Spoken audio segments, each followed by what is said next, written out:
Hello everyone, welcome to GrowthVines. We bring you another episode. Today we have with us Chaitanya Salunke, D2C expert for quite some time. Since his MBA days, after his MBA days from IIM Ahmedabad, he has been doing growth roles all along. Most of us have been through sales, operations, etc., and then joined this world of growth marketing. But he has been there, done that for a very, very long time now. I'll add him to the podcast, and I'll also let him share more about his experiences. Welcome, Chaitanya. Hey, hi, thanks for having me. Perfect. So what we generally start off with, Chaitanya, is where you give the viewers more context about your experience and Right. the depth and breadth of your experience, because unlike most, and I have seen most of the folks like me who joined this function over the last 5-6 years, but you have been doing it since you started work, more or less, right? Right. So your the experience context will be extremely helpful for the viewers. Sure, definitely.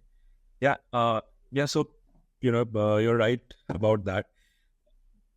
I mean, as soon as, so my first job out of campus, I joined a gaming company, right? Which is quite well known now, Games24x7. They have, so basically they are the company who have brand of My 11 Circle, which I think most of people have heard. When I joined, obviously not that big, had started just recently, and primarily they had Rummy Circle. So that's where I joined.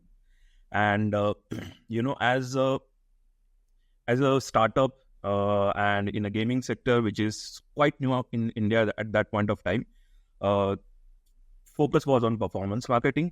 Not we were not really doing anything else, and that was the role I joined for. I was there for almost 5 years. So you can say that was the base where I got most of my learnings.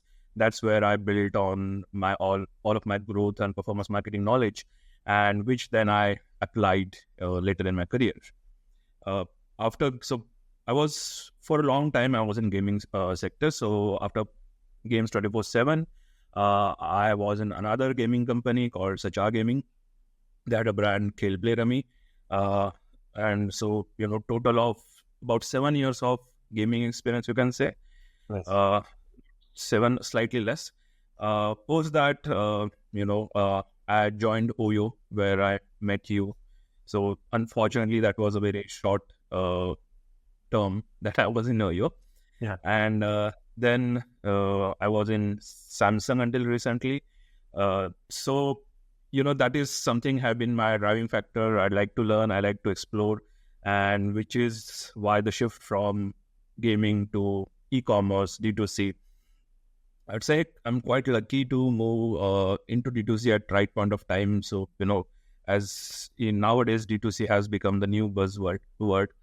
And I was in Samsung for 3 years in the D2C team.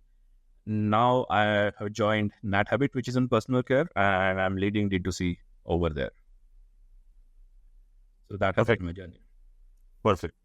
And for all those who don't know, Chaitanya is also a very passionate football player. We get to play every weekend once. We try and do that every weekend.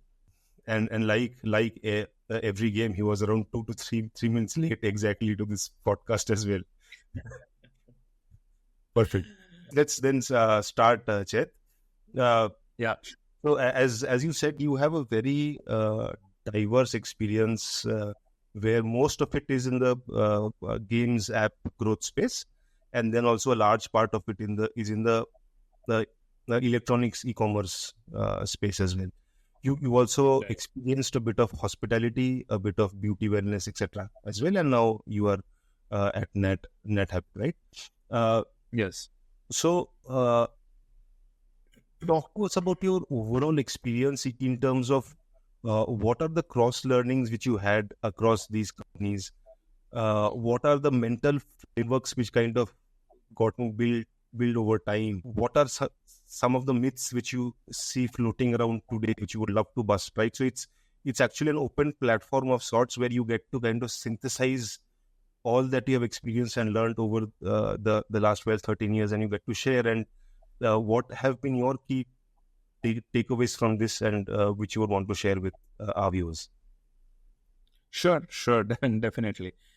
So, having worked across these industries, obviously the industry knowledge itself that differs. The way your end consumer is or your customers are, how they react, what attracts them. So a lot of things change when it comes to marketing communication. That is obviously true because the motivation is different for different industries, different things, different purchases. When it comes to gaming, it is okay. So I was primarily in real money gaming, right? As I mentioned, it is Rummy, Fantasy was part of it. A lot of people who are not really into gaming, they think of it more like a quick money kind of scheme, something where people go and to get money. Obviously, gambling has certain negative connotation, but it is basically an entertainment industry, right? And that is something you have to keep in mind when working there. You cannot, marketing communication has to have certain truth to it. You cannot make false promises and then expect to survive in the industry. So at the end of the day, no one really earns money when it comes to real money gaming. What it is, it's an entertainment. So you're spending money for your entertainment, and that's what you have to communicate to your users and make sure that they understand. Because that's where you start. That is, if your acquisition point and your communication is that this is an entertainment, and people are coming with that expectation, then you will see good retention, right? It's like it's a combination of product plus communication. If your product has to be solid and your communication is right, you're getting people on your platform with right intention, they will stick around because they enjoy, they're coming for entertainment, they're getting entertainment, right? No one is really looking to earn money. So that is key thing, and that does not vary across industry. Communication, as I said, the aspect might be different. So when it comes to electronics, right? No, the aim is something else. That's not service industry; it's a product industry. So they're coming to purchase. They have certain expectations, certain needs. You have to address them, and you have to communicate accordingly. Same goes for personal care. But when it comes to the way you market, right? The way you target, the way you use the performance marketing tools that you have, that does not change much. You need to understand your customer.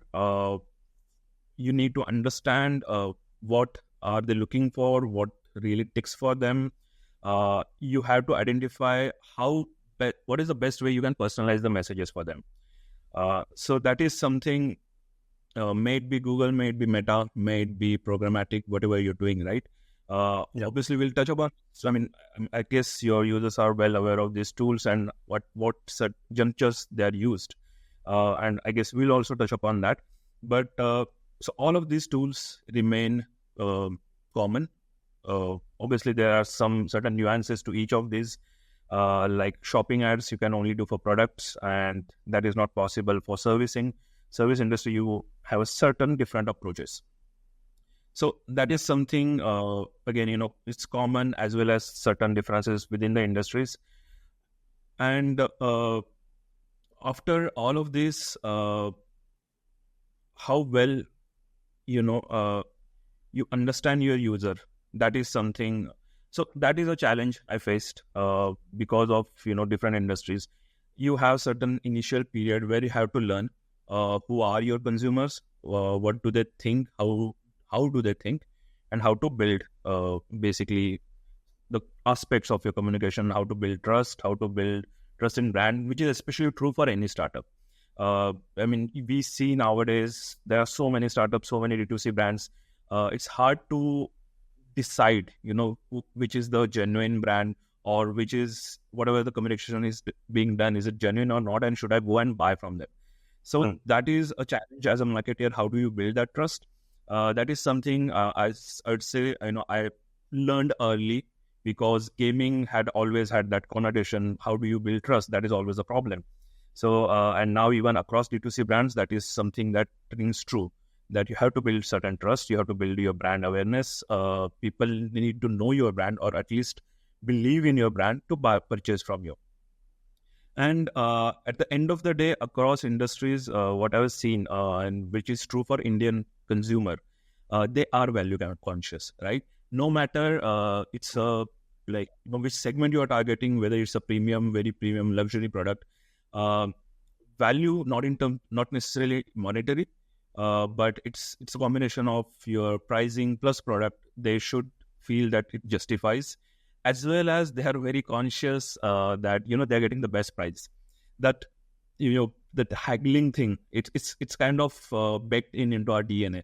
So you go and try to get, even no matter if you're buying a product of 1,00,000 rupees or 5,00,000 rupees, you try to see where you're getting best prices, even if it's down by 10,000. So that is Indian consumer mentality, and that is something you'll have to always keep in mind as a marketer. Perfect. So you spoke about price, Chet, and I intend to speak more about that price selection or price discovery piece as well in the sections to come. You also spoke about learning early on how important building the trust of the consumer is when you were in the gaming industry. While I know that it was quite some time back, do you still recall some of the interesting things which you did and your team did to kind of build that trust? Yeah, sure, definitely. See, as one of the parts that I mentioned upfront about that was the communication, right? The expectation that you are setting. You cannot set wrong expectation. You cannot promise them that they will win money or earn money. So that is the start of it. That how you build the trust. You be upfront about what they're getting out of the system, right? And the other aspect of it is obviously being a new brand as well as being in gaming. As I said, trust is a huge factor. So what really works is how, if someone within your circle is aware of the brand, is been playing or knows the brand, right? So so that was the reason our referral program worked wonderfully, right? And in addition to referral, the organic users that we were getting, basically the true word of mouth, or even the impact of your brand building, and then the word of mouth that you derive. If within your circle you know someone who has been playing on the platform, then obviously you have trust in the system. You are willing to put money in the system. So these, one is communication. Second is, if you can get someone within within your TG or your users to communicate. So the other aspect of it was the communication part of it, from the perspective of the tool of communication. What we see, what we nowadays, what has become a big thing, UGC, user generated content. So we were doing at that point of time, not exactly UGC per se, but what we were doing was testimonial ads. So we used it very effectively because when you see someone who is just like you talking about it, playing and believing in the brand, that has a different impact. That is something I think we were the early or first ones to do. At that time, I think even Healthify Me did that similar kind of strategy. If you remember, they started and they were doing, I think they are still doing a lot of testimonial ads. So being in health brand, I think they must have felt similar challenges in D2C new brand in health, and I guess it worked for them as well, which is why they went so heavy on it, and that's what we had been doing in gaming as well. Sure. So what I hear is that in order to solve for one part of the customer journey, that is acquisition, sometimes growth marketeers play around with the communication a bit, which might be misleading, which might get the brand to solve for that particular part of the user journey, get the consumer acquired. But the rest of the journey, which is engagement, retention, advocacy, as you also mentioned, basically suffers. So if a brand is able to have some patience and wait for the entire life cycle to play out, they will surely see far more benefits of making, or rather setting the right expectation than making maybe a slightly false or a misleading communication to start off with. Absolutely. And that is, actually, even from business perspective, it makes sense because, and nowadays people have started realizing that you have to look at your unit economics from LTV perspective.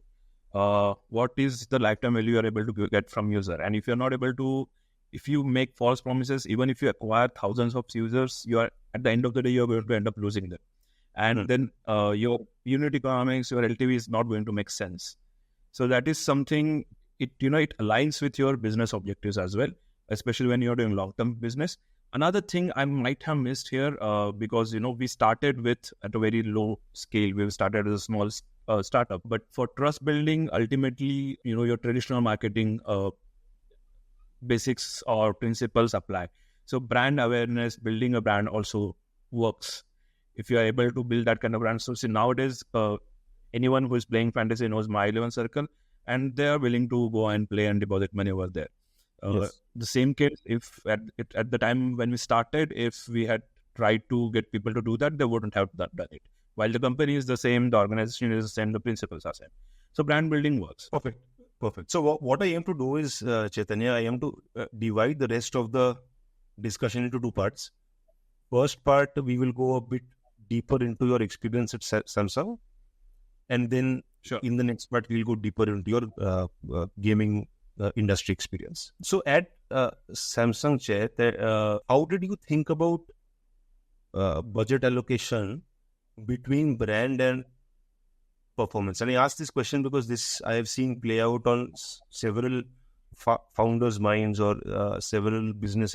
How do I think about fund allocation, spends allocation between brand marketing and performance marketing? And the part two of the question would probably be, how should early stage founders think about this, given that you have kind of the experience across the range? Obviously, Samsung is a different beast. But how would also smaller and earlier stage founders think about this? You're right. When you said, Samsung is a different beast. It's a huge brand already. And we were working within Samsung in the D2C part of the business.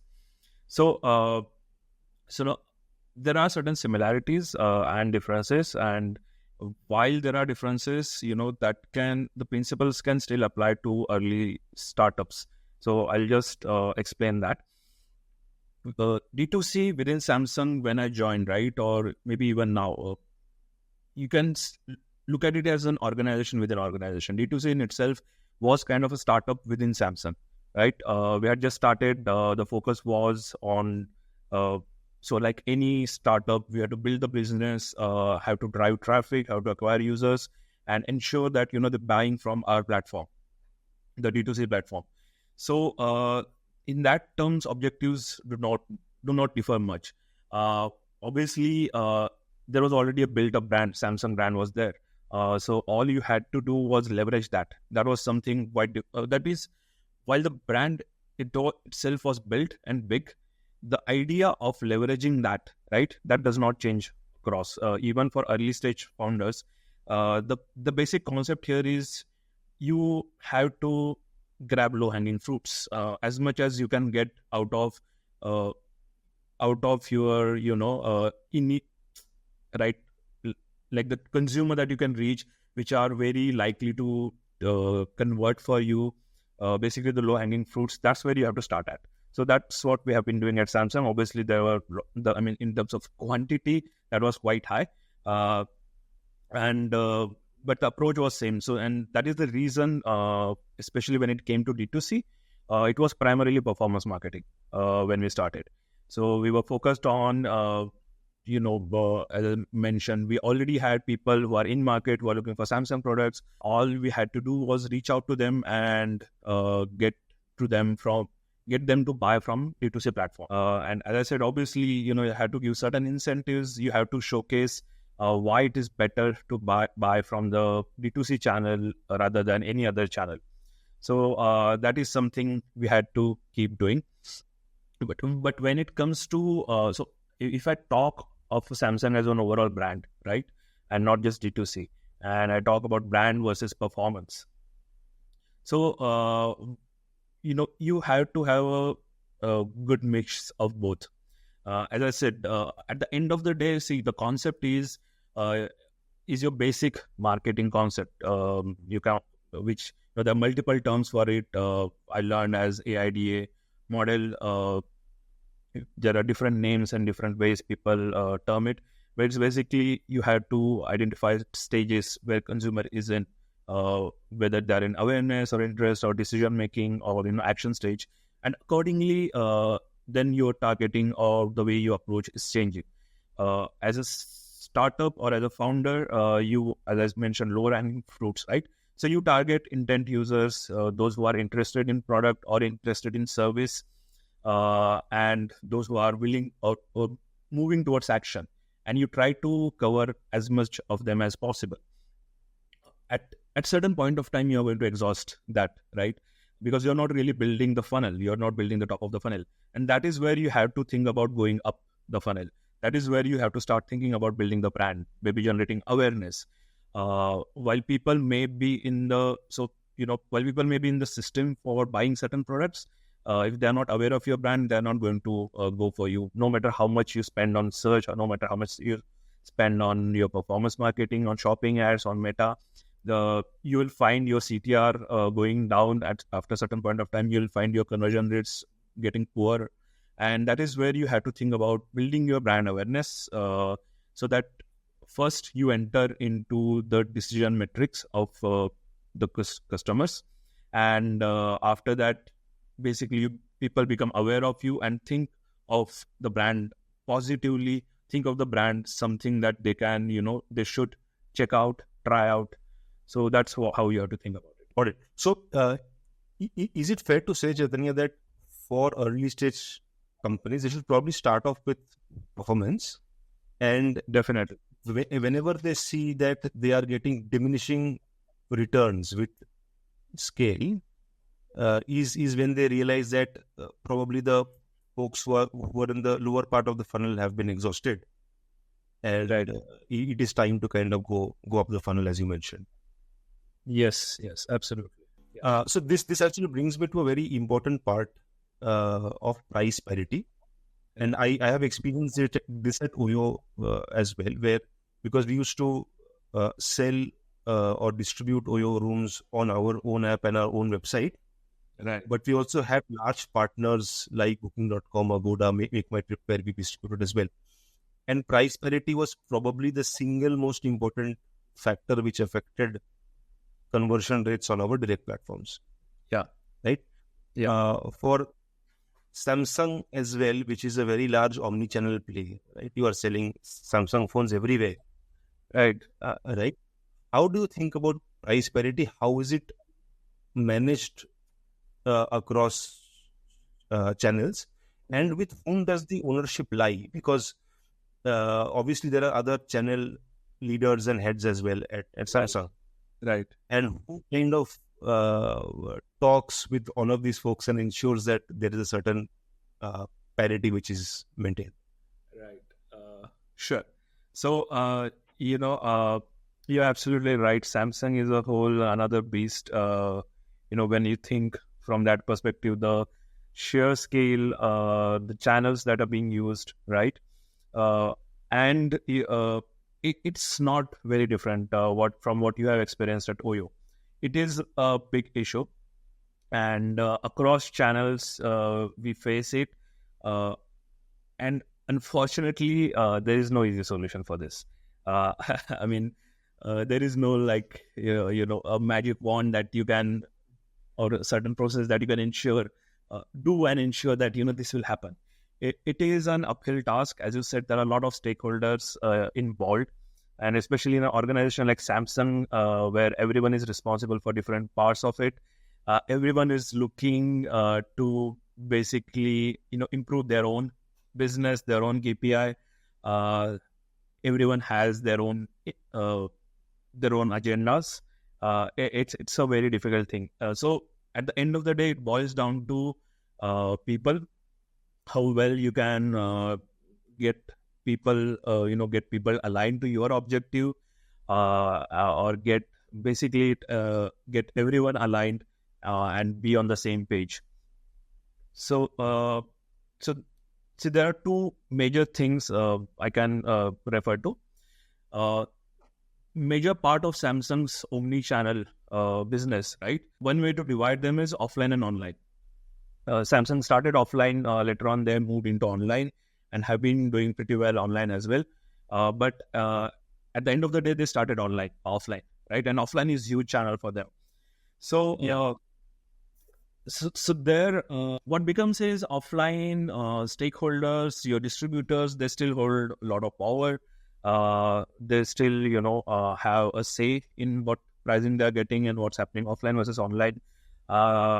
And that has been an issue. So that responsibility lies with the respective product teams. So those who are responsible for overall business of, let's say, TVs, or overall business of washing machine, refrigerator, right? There are different teams, product teams.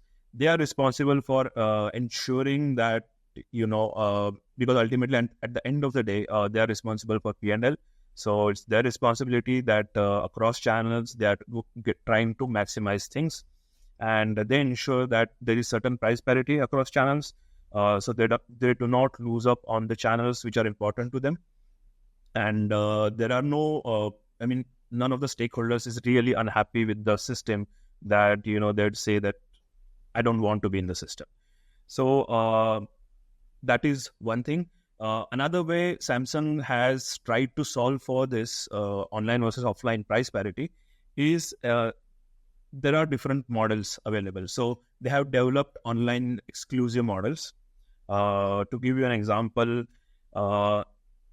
in mobile segment, you will see Samsung's M series and F series, which are developed specifically for Amazon and Flipkart at that point of time.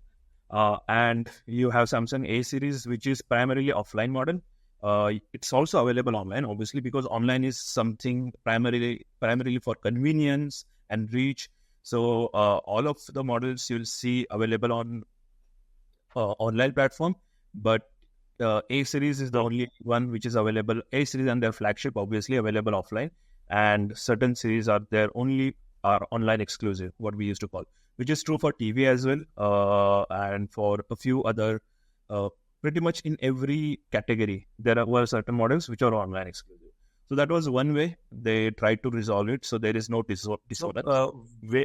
When you say online exclusive, you mean exclusive to only the website and the app, or also on Flipkart, Amazon, etc.? Okay. So obviously, since D2C was Samsung's own channel, all online exclusives were available on D2C as well.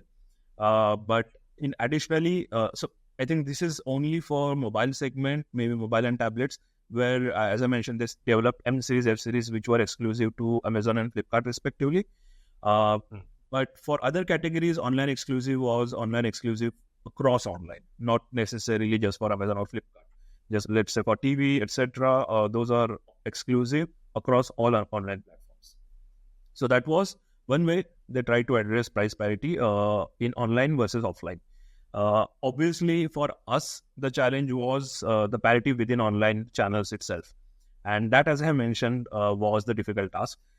So there, the only way we were able to do it, one was monitoring. Obviously, you have to be aware where the price breaches are happening.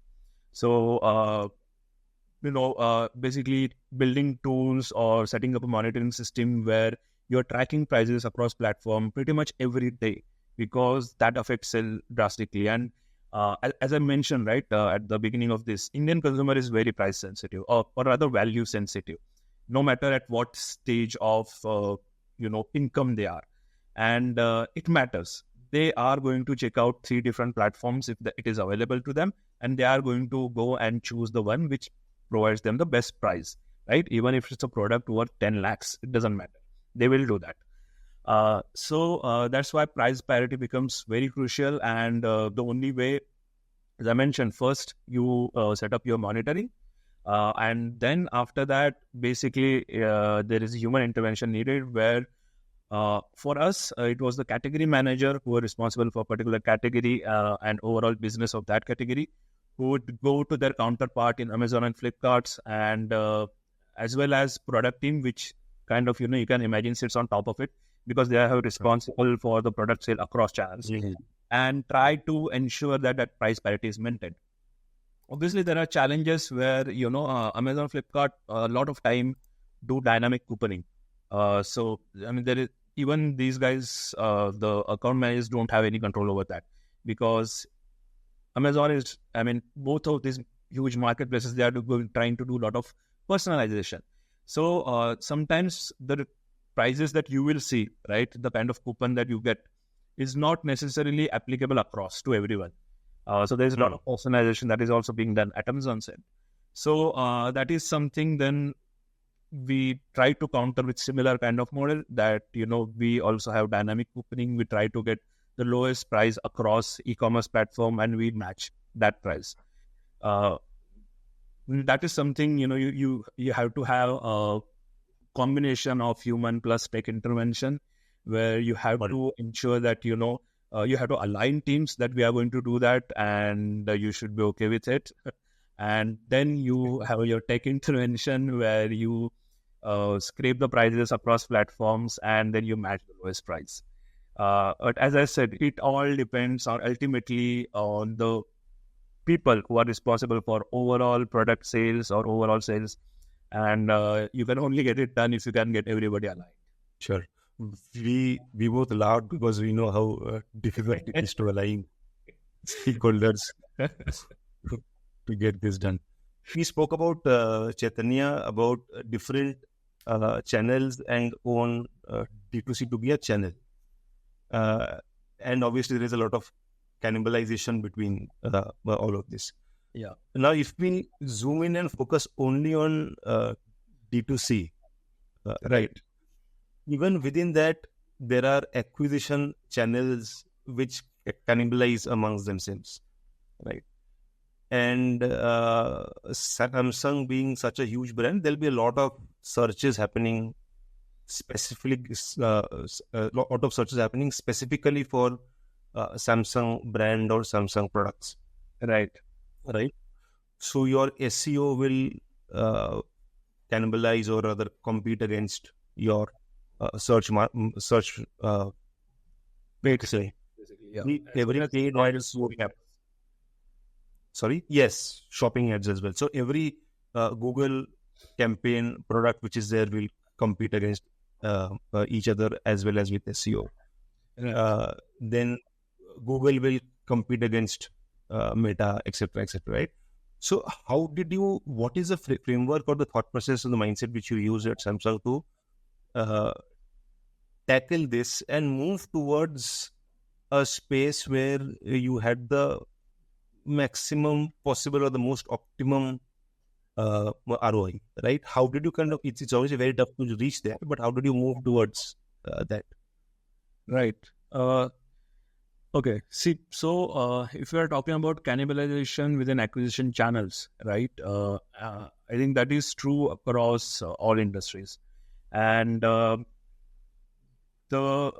key aspect of the solution would be having a single point view of all your acquisition channel, right? So either you build a model or you use a tool which you use as your final truth, which is what you say is, this is what I'm going to trust and this is my monitoring and this is how I'm going to attribute my acquisitions across channels. Obviously, it might take some time because you want to be as close to the multiple truths. There are multiple tools in the market, right? You can use your Google Analytics itself, or you can use Adobe Analytics. There are other tools which attribute your acquisitions to different channels. But I mean, as a marketer, or especially as a performance marketer, you know that it's not 100% truth, right? Everyone has certain framework. Everyone is trying to get as close to the truth as possible, but you never know that what are the touch points which impacted your end consumer decisions. And you as of now, you can not really 100% attribute attribute the conversion to each and every touch point, which is what Google had been trying to do. But then, Google has its own inherent interest as well. So even with their the models, data-driven attribution that they have developed, you cannot really trust, because at the end of the day, then, it feels like they will end up attributing most of the things to Google. And also they do not have that much of a visibility into what's happening on Meta, right? That is one of the biggest challenges that we have, that these channels do not talk with each other. There is no data sharing, and hence the attribution, 100% accurate attribution is not possible. So you have to decide for yourself which tools is closest to the truth for you. For Samsung, we were using Adobe Analytics. And within that, basically, at the end of the day, it's very basic model. The attribution happens based on the visit. So whatever the last channel that user visited from, and after that, what happens, right? Which I would assume is the starting point for any organization. So we used to do something similar in gaming as well, Rummy Circle, when I started, where the visit was coming from. We were tracking internally based on UTM parameters. Similar we were doing with CID in Adobe Analytics for Samsung. And post that, how that conversion was happening, and that way we were doing the attribution. If you move further down the road, you have enough data, I would say the best way is to build your own model, your own attribution with some data science, some machine learning, which we did in Rummy Circle. Because then you directly connect your spend across various channels.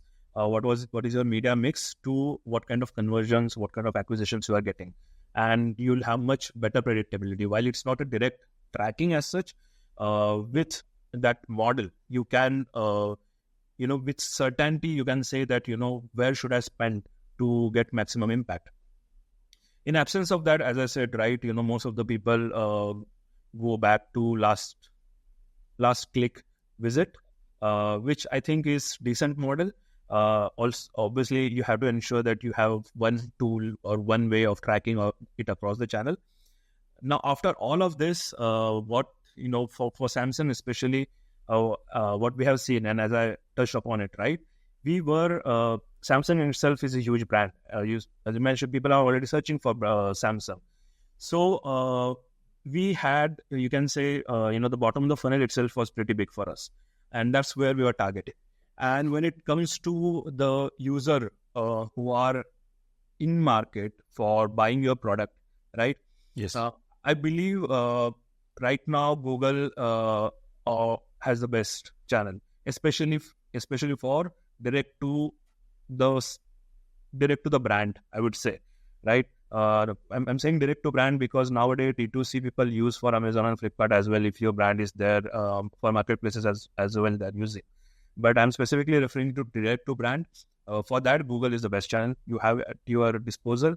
Obviously, if you are bringing in marketplaces into that, then best channel would be Amazon. Because, we all know that Amazon has surpassed Google in terms of shopping searches or product searches. So there itself, you can do advertising and reach out to your high-intent users. If you're thinking about direct to brand, Google is the best channel because search is demand capturing channel, right? It's not a demand generation. People who are already in the system, there is already a demand. They're searching for your brand. So search is the best way to go. Within search, as you touched upon, right? At the end of the day, what matters is the screen of your mobile, right? How much you are going to see in your first look, at max, what is going to happen in your second scroll, right? With lower attention span, people are not going to do a lot of scrolling and looking for what are the different results unless they are really into research or exploration mode. But we are not targeting users. We are targeting people who are interested in buying, who are in the last stage of their purchase cycle. So they are probably going to consume the content right at the top. And that space is now primarily taken by your shopping ads, right? Followed by your paid search. And that's why these two channels become very critical. I know you touched upon SEO. There was a time when SEO was very important. It still is. It used to drive a lot of things. But as I said, right, now people primarily moving towards mobile. right? Desktop, things were different. But mobile, now you have that screen size that matters. And SEO, more often than less, moves to second or third scroll. Most of that, even third scroll probably. Because Google is also trying to introduce, something like popular products. So you have your sponsored products, you have your popular products, then you have your paid searches. SEO goes way, way down that list. So as a, I'll say as a hygiene thing, you should be working on your SEO, ensuring that, when there are not so much space taken up by your paid channels, if your organic moves up, you have the top visibility. You still have to ensure that because it's an organic channel, right? So you have to keep working on that. But at the same time, your primary channels of acquisition for, and especially for us became in Samsung, were the shopping ads and paid search. Perfect. So back then, PMAX wasn't launched yet, right? Or was... No. So when we started, it was shopping ads. PMAX launched somewhere in between, and it wreaked havoc in our life. It was pretty much Google flexing their muscle and saying that I'll do what I want. I don't care what you need. So that happened. But I guess that they have come a long way from how they launched PMAX. I think they give a lot more visibility, at least, if not control, into what's going on. Yeah, definitely. So, while you may not able to control it, you definitely get to know how much of your spend is going on shopping ads across various products, which I would say is a good thing, which is definitely needed to you as a marketer, and especially when you're working in e-commerce, right, where you are responsible for different categories.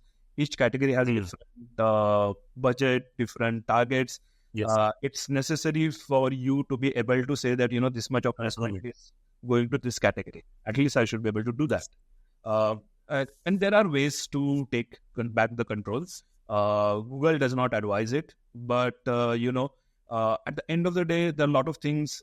So Google or Meta are thinking from a larger lens. They're thinking from their perspective that, give me large data. We have built all this model and we'll do what is best for you. But it's not necessary every time their objective marries with your objective. So as a marketer, you have to think about your own brand, your own targets, and you have to figure out the ways to circumnavigate this. So in Samsung, as I mentioned, right, we had different budgets. So we did not go with one single campaign for perf maths. It was segregated campaign across categories, and even within categories, I had to ensure that, certain things are happening. To give you an example, even within, let's say, refrigerator, I had certain models which were my bestseller or which used to give me best results, and I had to push those. So then I had to segregate those campaigns and ensure that, that campaign is getting more budget, other campaign not so much. And challenge used to be, as I said, right, that black box thing, the performance max. One fine day, it would decide that one particular SKU is doing well for them from conversion perspective, and they will end up spending all of your budget on that SKU. And for that day, I had nothing to show in terms of actual conversion against that SKU. Now, Google is thinking from performance perspective that they might have shown that particular SKU, the conversion might have happened on other SKUs, right? And for them, it performed phenomenally. But for me, at the end of the day, if I had to show to my internal team that, we spent on this model, but I have zero sale against this model, I had to answer. So that was a challenge, and that has to, there was the ways that we used to navigate around that. You segregate campaigns, you separate out these models and SKUs, and you ensure that your spend is done in a certain way. Very helpful, Chet. Very helpful. Perfect. So we will quickly jump on to the last section of your experience in the gaming industry. Sure. Right, and we will keep things a bit broad there because it's been some time that. Sure. I mean, it has been some time, but I think, as I mentioned, right, most of my learning, I would say, has happened at that point of time. And it is quite a long time. So I I think I'm okay. Even if you want to go deeper into that, I may not be very up to date about things which are happening, but I do aware and remember what we did at that point. Perfect. So let's start off with identifying, Chet, from your lens and your experience. What are the major growth levers across all of the consumer life cycle stages? So for acquisition, let's start off with that. What are the major levers you found were very useful, and does that probably differ with type of the app which we are growing? Type of app. Yeah. So what are the major growth levers for a gaming app in terms of customer acquisition? Right. And do those levers or channels differ when it comes to different apps than, let's say, real money gaming app versus a different app? Right. Sure. Definitely. See, at the end of the day, the number of channels you can use may it be your real money gaming, may it be your what we used to call freemium, where you buy chips and utilize them, or may it be your ad-based free gaming, where the monetization happens through ads. The set of channels that you can utilize are same, right? They do not change. But obviously, what decides the channel that you'll use is what you can afford, right? And when I say afford it is in terms of unit economics. How much are you able to get from each user in a longer term? I would say if you look at LTV, based on that, you will cost of acquisition will be defined, and your cost of acquisition will define what channels you can use, how much you can push them, and how much you can get out of them. When it comes to real money gaming, typically your LTVs are very high, right? And this, I'm talking about a decent gaming platform where your product is solid, you have enough users, liquidity in the system, what we used to call, so that people have incentive to come back and keep coming back to your platform and have a higher LTV. So just to give you an insight, our cost of acquisition used to be range anywhere between 3,000 to 5,000 rupees. I can't even think of spending 3,000 to 5,000 for acquiring users for an e-commerce or D2C brand. That is just not possible. But we were able to do that because, as I mentioned, right, gaming is an entertainment. So there the engagement levels are different. People are engaged and playing on platform pretty much every day. And in their lifetime, the value they generate for the platform, that is justified, right? But same is not true when you come to freemium or your app where you are generating money through ads, right? I'll touch upon freemium first. In this system, users are not really, so that there is a limit to how much users will stick with it or stick with you, and how much they will buy, right? At the end of the day, they can go both ways, right? I can play for free as a user. Most of the time, or most of the user larger set will keep playing for free. You really have to build a system or incentivize for them to buy something within the platform, right? To give you an example of Zynga Poker, you can play it for free, but let's say at the end of, and if you're a decent player, you don't really need to invest anything over there. Honestly, you can keep playing. But if you lose and it's like that is somewhere a little bit of gambling part comes into the picture. You want to play, keep playing. You don't want to end. You don't want to wait for another date for you to get certain number of chips. Then you'll end up buying those chips from the platform. As I said, here there is no necessity for you to put money in the system, right? So your LTV is always going to be lower than what you see in real money gaming. And obviously then your cost of acquisition has to be lower. And I would say the ad generated or ad revenue generation, the platform who gets money from ad, they go even lower in this scale, because ad generated revenue is even lower, because per ad, what kind of revenue you can generate, you get per impression, typically it is very low. And that whole, but unfortunately, then your revenue is directly proportional to the number of users who are active in the system. Because the more user you have active in the system, the more impression you can serve and the more money you can generate. So it is very difficult position to be in, honestly. And that is why you have to figure out channels which can drive conversions or acquisitions for you at a very low cost in these channels. So, going from top to bottom, you can try various different things. So as I said, right, we also did brand awareness. You can do branding campaign for real money gaming, which you see happening. I mean, Dream 11 has been sponsoring IPL. Yes. You cannot imagine bigger branding than that.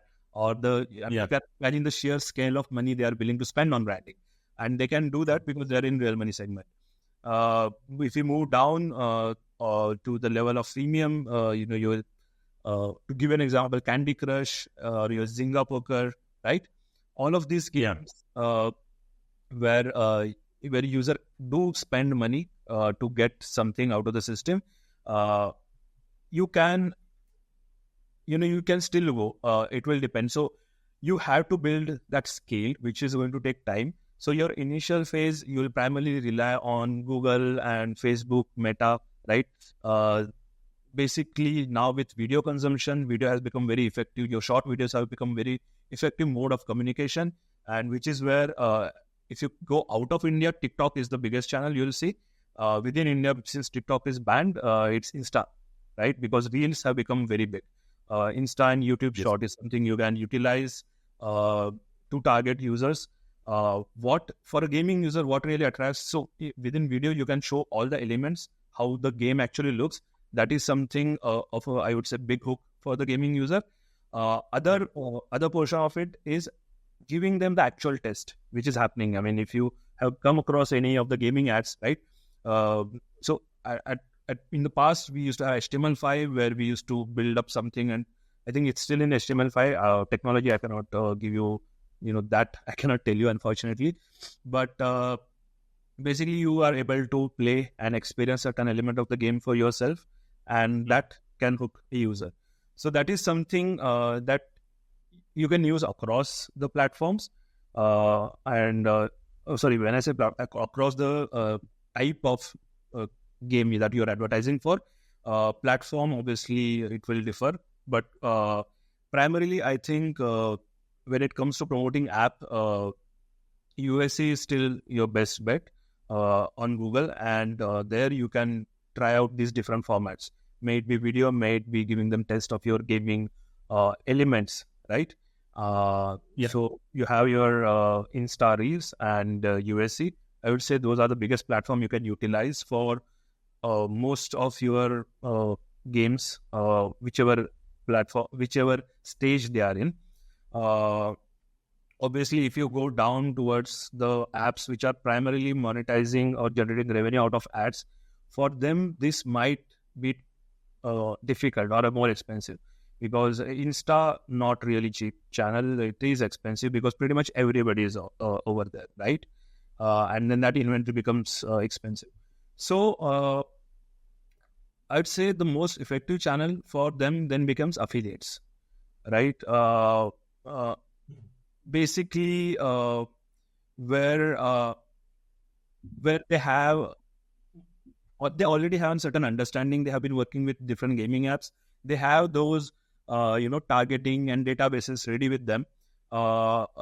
And most of the affiliates can give you much cheaper traffic, right? So a lot of affiliate also basically become, so affiliate do not become aggregator just for publishers where they are, advertising ad. They can also become kind of aggregator for all the advertisers. So they have different advertisers plug into their system at one end, and so they can leverage that scale. And you'll see most of the affiliate leveraging or using that scale and using programmatic as well, right? As a smaller brand, you cannot think about using programmatic. But at affiliate level, you can do that because they have multiple brands, so they have that much of a budget and data to track and target, right? So I would say primarily, for a larger brand, you can go branding. You have your Meta and Google. For mid-size freemium, primarily it will be your Meta and Google, USC within Google, Reels, etc. Within Meta, conversion optimization, obviously. And you go down towards smaller where you are monetizing through ads. You want to look at cheaper resources, primarily affiliates, then become your biggest bet. Perfect. So the monetization model and the capability to what extent you can monetize will determine your ability to spend on certain platforms and channels. And it can also be that if you have an app where the monetization is done through ads itself, and if the overall engagement of the app is not very high, that essentially means that you might not be able to spend on paid channels for customer acquisition, and you have to build organic channels for customer acquisition, because if you pay, then you will probably be at a net loss for the user. One disclaimer I would say, if, as I mentioned at the beginning, right, at the end of the day, for any channel, basically depends, or it matters how many users you have in the system, active users in the system, right? And even for someone generating revenue through ad, it is directly proportional, in fact, right? So you have to build that base at least. So, if you have somehow, right, you have funding, you have deep pockets, if it's possible, then you can actually go by that route. Obviously, then your outlook becomes longer, maybe for 5 years, and you are not really earning, or basically you're earning money for first 2-3 years to build that base. Yes. But I would say look at it as a critical mass. Once you reach that critical mass, right, it's going to affect you in 2 ways. You have a certain number of users in the system playing your game. They are obviously generating direct revenue for you, and you don't have to spend any more for that. And on the other hand, those users are going to drive organic acquisitions as well for you, right? Then you keep doing your basic. When it starts right, basically. Right. So, but you have to acquire that critical mass, or I would say that critical number for it. And to reach there, you might have to burn a lot of money. So it will also depend on your spending ability, irrespective of how much app is earning. If you can survive for first maybe 2-3 years with burning money and build up that quantum, then maybe after that you can reap the benefits and become basically get back your investment within next few years and then build upon that. Obviously, simultaneously you have to ensure that your product is solid so that stickiness and retention, people are engaged enough. But that is, I would say, is one way. Another way to look at it. Perfect. There is so much depth in this topic itself that we could probably go on and on. But I guess this is a perfect end to this podcast, where you've clearly articulated how every part of the user life cycle is connected and how each one influences the other. So the product that you build, the engagement, retention, advocacy that you're able to build on the app also kind of influences your ability to drive customer acquisition. Yep. Thank you so much, Chet. This has been a great chat with you. And I am sure that we will do one more in the near future, where we'll go very, very deep into these. Sure. Anytime. Thanks for having me. Thank you so much, Chaitanya.